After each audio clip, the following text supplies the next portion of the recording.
Avancée positive dans les négociations commerciales sino-américaines. L'Union européenne est le principal partenaire commercial de la Chine depuis 14 ans. En Chine, la formation des astronautes ne laisse pas de place à l'imprévu. Nouvelle étude sur les habitudes de vie à Beijing. L'exposition horticole internationale de Beijing 2019. Plus d'un an après le début, la Chine et les États-Unis semblent plus près que jamais de mettre fin à leurs discussions commerciales en cours. La 9e série de négociations commerciales à Washington, dans le district de Columbia la semaine dernière, a été l'occasion de discussions entre les deux parties sur la protection des droits de propriété intellectuelle, les mesures non tarifaires, la balance commerciale et bien plus encore. Le porte-parole du ministère chinois du Commerce, Gao Feng, a déclaré que des négociations plus positives étaient en cours. Les chefs des deux équipes se sont entretenus au téléphone après les entretiens en face à face pour discuter des problèmes en suspens. Les deux parties ont l'intention de maintenir cette communication efficace. Tout en atténuant les tensions commerciales avec les États-Unis, la Chine renforce également ses liens économiques avec l'Union européenne. Le Premier ministre chinois Li Keqiang vient de clore la réunion des dirigeants sino-européens à Bruxelles en Belgique. Gao Feng a souligné plusieurs avancées obtenues au cours de ce déplacement. Les deux parties soutiendront fermement un système commercial multilatéral fondé sur les règles régissant l'Organisation mondiale du commerce. Nous lutterons contre l'unilatéralisme et le protectionnisme. Nous faciliterons également la réforme de l'OMC. Gao Feng a indiqué que les responsables renforceraient aussi l'interconnexion entre l'Europe et l'Asie dans les domaines des transports, de l'énergie, de la numérisation et des échanges de personnes. Leurs engagements prévoient par ailleurs des accès aux marchés plus larges, plus pratiques et non discriminatoires. Ils ont pour objectif de faire aboutir les négociations sur le traité d'investissement Chine-Union européenne d'ici la fin de cette année. La Chine et le bloc européen ont convenu que les deux parties renforceront leur coopération dans les domaines du commerce et des investissements sur la base des principes d'ouverture, de non-discrimination, de concurrence loyale, de transparence et d'avantages mutuels. L'Union européenne est le principal partenaire commercial de la Chine, son deuxième partenaire commercial derrière les États-Unis. Les données publiées par les douanes chinoises montrent que le commerce bilatéral a atteint un nouveau sommet l'année dernière, le volume total dépassant les 680 milliards de dollars, soit une augmentation de plus de 10% par rapport à l'année précédente. Au cours de la même période, les investissements de l'Union européenne en Chine ont atteint plus de 10 milliards de dollars, soit une hausse de près de 26%. Les investissements directs de la Chine dans l'Union européenne se sont quant à eux élevés à environ 6 milliards de dollars, soit une augmentation de plus de 7%. L'Union européenne est l'une des principales sources d'investissements étrangers de la Chine, ainsi que sa deuxième destination d'investissement. Selon la Commission européenne, les échanges commerciaux entre les deux parties atteignent en moyenne 1 milliard d'euros par jour. Les principales importations du bloc en provenance de Chine sont des biens industriels et de consommation, des machines et équipements ainsi que des vêtements. La Chine importe pour sa part davantage de machines et d'équipements, de véhicules à moteur, d'avions et de produits chimiques de l'Union européenne. La Chine et l'Union européenne discutent actuellement d'un accord d'investissement.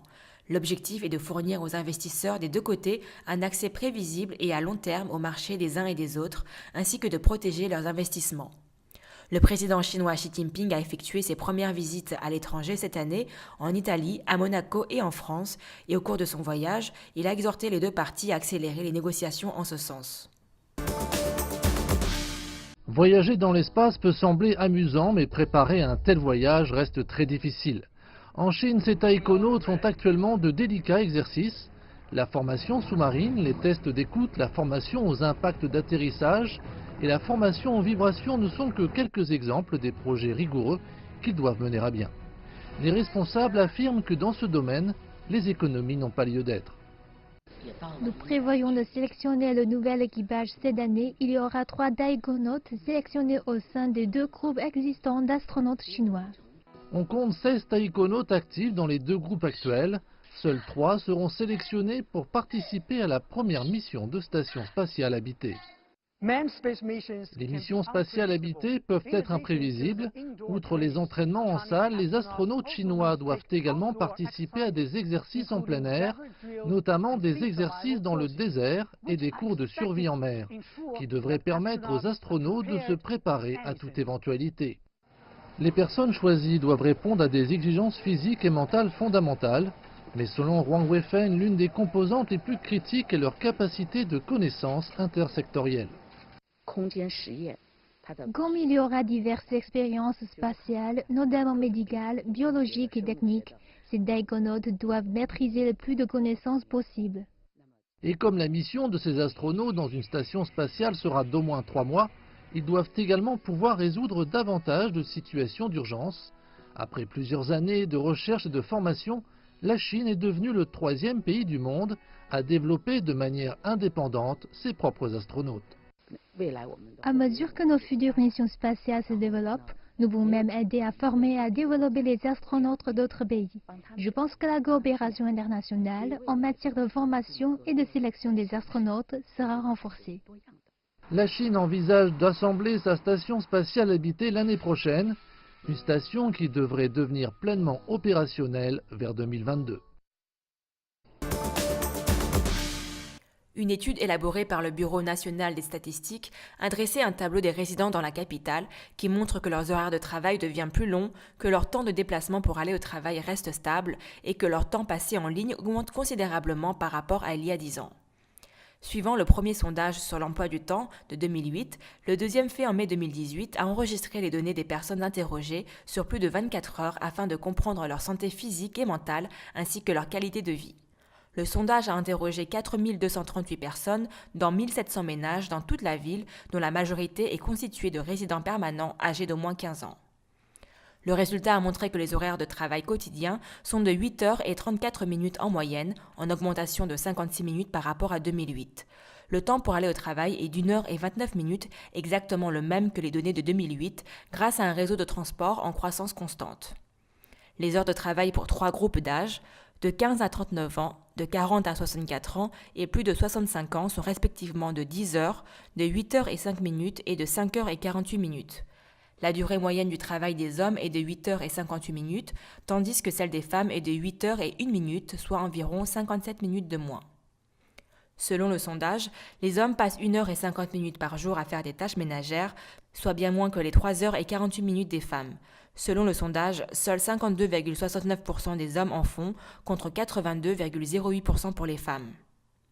Les hommes passent 16 minutes de plus de temps par jour à se divertir que les femmes.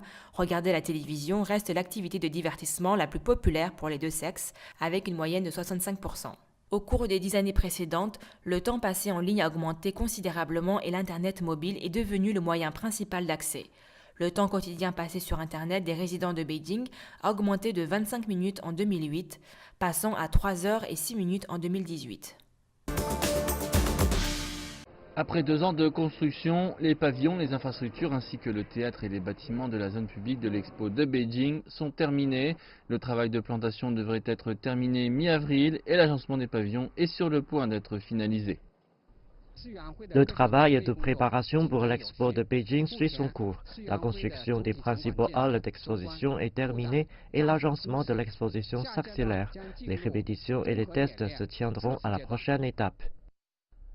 110 pays, régions et organisations dont l'UNESCO et l'Organisation météorologique mondiale participeront à l'Expo de Beijing 2019.